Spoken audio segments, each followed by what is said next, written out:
Hello everyone, welcome to science with Shubham Verma. और आज से हम शुरू कर रहे हैं class 10th ICSC board series. तो सबसे पहले चैप्टर डिस्कस करेंगे फोर्स। फोर्स चैप्टर में हम सारी चीजें कवर अप कर लेंगे जो भी बोर्ड रिगार्डिंग इंपॉर्टेंट है, जो बोर्ड्स में पूछी जाती है। मैं आपको क्वेश्चन सॉल्व करना सिखाऊंगा, थ्योरी कॉन्सेप्ट वाइज पढ़ेंगे और प्लस न्यूमेरिकल सेक्शन भी हम करते चलेंगे। तो ये सीरीज है, बहुत इंपॉर्टेंट होने वाली है। तो आज के जो चैप्टर है वो हम शुरू करते हैं फोर्स। फोर्स में torque, couple, moment of couples, centripetal, centrifugal force कैसे होती हैं, कैसे निकलती हैं, सारी चीजें डिस्कस करेंगे विद न्यूमेरिकल्स। ठीक है, चलो कॉन्सेप्ट पे ध्यान देंगे हम। नो क्रैमिंग, नथिंग, कोई क्रैमिंग करने की जरूरत नहीं है, only and only concepts.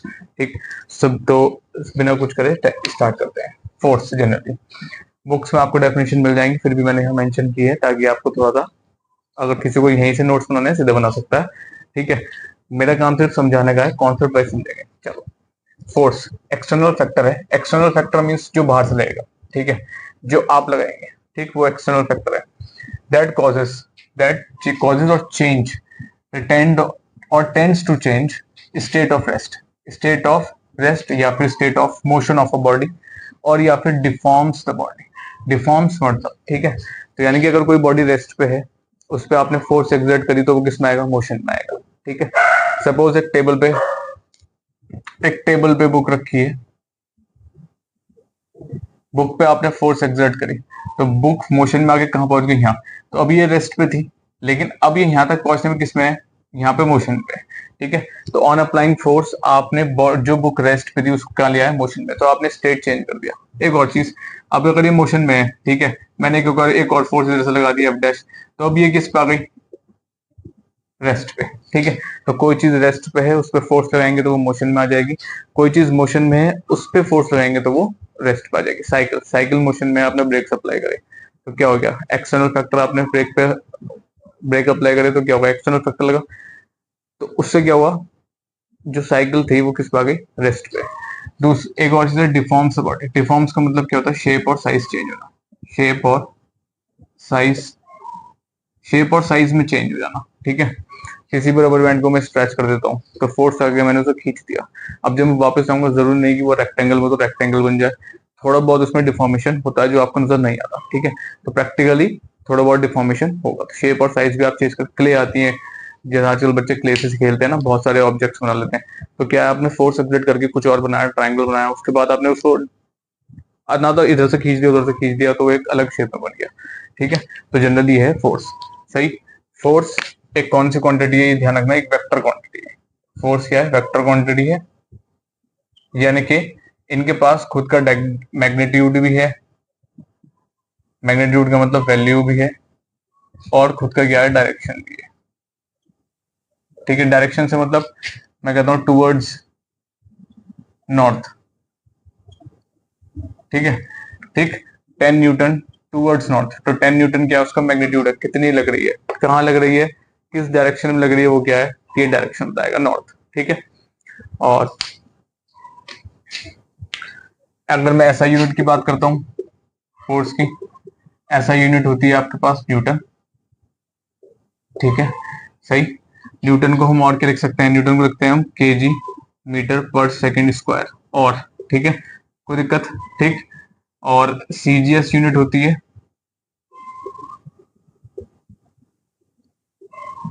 Dine.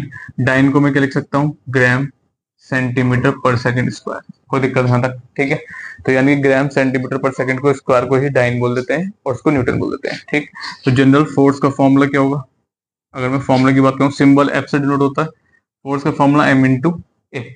M क्या हो गया यहाँ पे, मास ऑफ अ बॉडी। ठीक है, ए का मतलब क्या हो गया, एक्सेलरेशन। सही, ये लीनियर एक्सेलरेशन है जब भी कोई बॉडी मूव कर रही हो। लेकिन अगर किसी बॉडी को आपने ऊपर की तरफ फेंका है या फिर ऊपर से नीचे की तरफ आ रहा है, तो ए कन्वर्ट हो जाता है किसमें, जी में, यानी कि एक्सेलरेशन ड्यू टू ग्रेविटी। तो यहीं से ये वाला फॉर्मूला क्या बन जाता है, F is equal to M into G. कोई प्रॉब्लम होता है किसी को, ठीक है, तो ये था जनरल फोर्स। ठीक, अब हम आगे पढ़ेंगे मोशंस में। ठीक है, मोशंस मतलब कोई भी चीज मोशन में है, कोई भी चीज चल रही है। ठीक है, यानी कि उसमें क्या है, मोशन का मतलब टाइम के साथ साथ पोजीशन चेंज हो रही है, यानी कि डिस्प्लेसमेंट है। ठीक है, मोशन का मतलब with time position of a body changes. ठीक, तो मोशन यहाँ पे दो टाइप के क्लासिफाई होते हैं। सबसे पहला आता है ट्रांसलेशनल, ट्रांसलेशनल, और दूसरा आता है आपके पास रोटेशनल। नाम से ही पता चल रहा होगा, ट्रांसलेशनल और रोटेशनल। रोटेशनल तो नाम से पता चल गया होगा, कोई चीज बॉडी घूमेगी। ठीक है, अब ये ट्रांसलेशन क्या होता है? ट्रांसलेशन मोशन का मतलब क्या होता है? कोई भी चीज लीनियर पाथ में है। ठीक है, लीनियर मोशन है ये, इसको बोलते हैं लीनियर मोशन। लीनियर मोशन का मतलब क्या होता है? कोई भी चीज किसमें है? एक स्ट्रेट पाथ में, एक स्ट्रेट पाथ में फ्लो कर रही है। ठीक है, अच्छा, अब ट्रांसलेशन मोशन एक स्ट्रेट पाथ में है, तो एक और चीज ध्यान रखना, इसमें कोई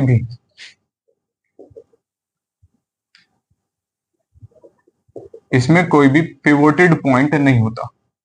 पिवोटेड पॉइंट का मतलब फिक्स्ड पॉइंट, फिक्स्ड पॉइंट आपको देखने को नहीं मिलेगा। ठीक है, no fixed, no pivoted point. ठीक, कोई पिवोटेड पॉइंट नहीं मिलेगा। और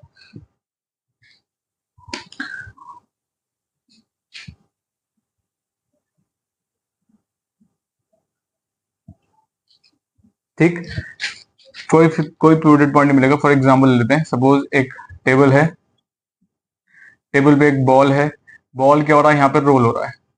रोल का मतलब ये आगे आएगा, फिर यहाँ आएगा, फिर इसके यहाँ पे वेलोसिटी लगेगी, फिर ये आगे चलता जाएगा, चलता जाएगा, चलता जाएगा। ठीक है, तो ये किसमें है? मोशन में, सीधा सीधा है।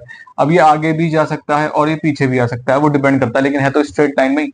या तो मैं ऐसे जाऊंगा स्ट्रेट लाइन में, या फिर मैं ऐसा आऊंगा, कोई दिक्कत। ठीक है, तो ये हो गया कि आपके पास ट्रांसलेशन। और एग्जाम्पल अगर मैं लूँ उसका, तो एक और ले सकते हैं। एक ब्लॉक रखा है यहाँ पे, ये रखा ब्लॉक, एक इंक्लाइंड प्लेन पे एक ब्लॉक रखा है, तो ब्लॉक अपने वेट से नीचे आएगा। अगर मैं फोर्स एक्सर्ट करूंगा तो ये ऊपर भी जाएगा, लेकिन चल तो लीनियर ही रहा है ना, ऐसे। ठीक है, तो मैं सरफेस से एंगल थीटा पे खड़ा हूं, लेकिन मैं घूम थोड़ी रहा हूं, या तो ऊपर जा रहा हूं या फिर नीचे आ रहा हूं। ठीक है, अब आता है रोटेशनल। रोटेशनल मोशन क्या होता है? ये मोशन, रोटेशनल मोशन की बात करेंगे, they have a fix axis of rotation, यानी कि फिक्स पॉइंट होगा इनके पास एक।